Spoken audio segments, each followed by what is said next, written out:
我是艾诚。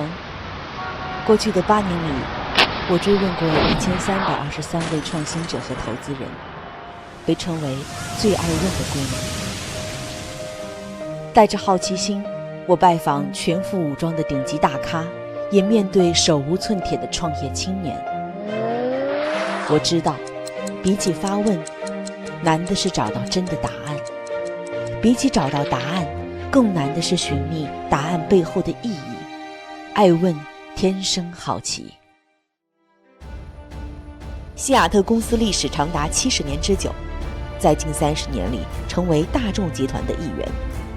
如今，西雅特开始走出欧洲，把中国市场定为首个全球化机遇，并在数年前就致力于与中国江淮汽车的合作了。卢卡德·梅奥，西班牙最大的汽车公司集团西雅特集团总裁，先后在雷诺、丰田、菲亚特和大众等国际知名汽车企业担任高管。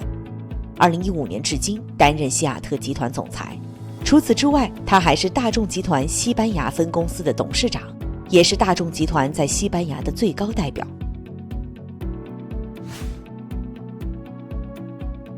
As we know, last year, 2018 November, and you had a joint venture, a partnership with JAC, we call here in China called 江淮汽车 in Anhui. So, what's a new move are you going to do with the Chinese market? Obviously, something important is going to happen. The jump and the transition to electric cars or to zero-emission vehicle gives us the opportunity to establish a completely new brand with a completely new logic from the engineering of the product to the distribution, because a lot of things are changing and the Chinese consumer is really eager to see new proposals. So I think it's a great opportunity for us, but it's also an opportunity to learn a lot, as China is probably now, when I look at that from the inside of the automotive industry, is probably the new center of gravity of the automotive industry.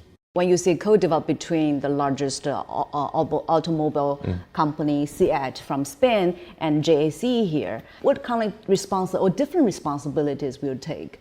But look, I think we don't have to, let's say, forget that SEAT is part of the Volkswagen Group. So we will also count on, let's say, on the technological and competence backlog of the group to raise this joint venture to the highest possible level.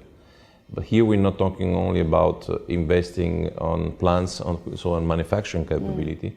We are actually a few kilometers away, for example, founding a new R&D center. Yeah, so we're going to bring, of course, engineers, competence. We're going to raise the level and the competence of Chinese engineer, because we want to create a team, let's say a multidisciplinary team. 随着汽车新能源化的浪潮拍来，众多车企不得不推出自己品牌的新能源车型。这些车企必将是西雅特进军中国电动车市场的劲敌。西雅特将会如何应对呢？电动车市场的未来又会是怎样的呢？ I have to say I'm very admired by or admirative for the work that not only from a product point of view, but all the way through the value chain, the re-engineering of the value chain that they made. And if I can say something, I can only say that probably they were an inspiration for us on how to approach our, let's say, attempt to enter the Chinese market this time, because I think they set the bar, and at the on some of the fields. We enter here obviously to compete fairly. Compete fairly. And competing fairly means trying to be as good as possible to possibly offer to consumer something better than our competitor. But they were an inspiration for us, and they are doing an excellent job. Are you a big believer in electric cars? I think they will be, in some situation, absolutely necessary. I think it's a challenge is worth fighting because of the congestion and the traffic to the driver, because in fact they are very fun to drive, so they have very good acceleration.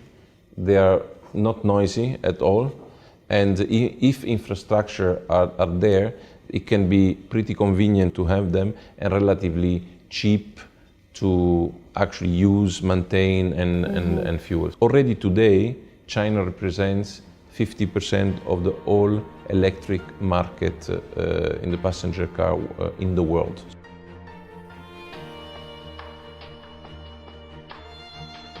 I am the CEO of SEAT, part of the Volkswagen Group. So I believe in the ability of the automotive industry to continuously transform itself in order to offer, as we have done for the last more than 100 years, affordable, safe and enjoyable mobility to the many. 在这样一个数据无处不在的时代，西雅特生产的不仅仅是一辆车，一种代步与交通的工具，而是一种智能设备。艾问想知道，消费者的体验是否会从根本上改变汽车与互联网之间的可能性、功能性和服务性？数年之后，一辆车最大的价值是不是它的软件呢？我们期待在不远的未来遇见这些答案。感谢您收看本期《艾问顶级人物之卢卡德·梅奥》，我是艾诚，我们下期再见。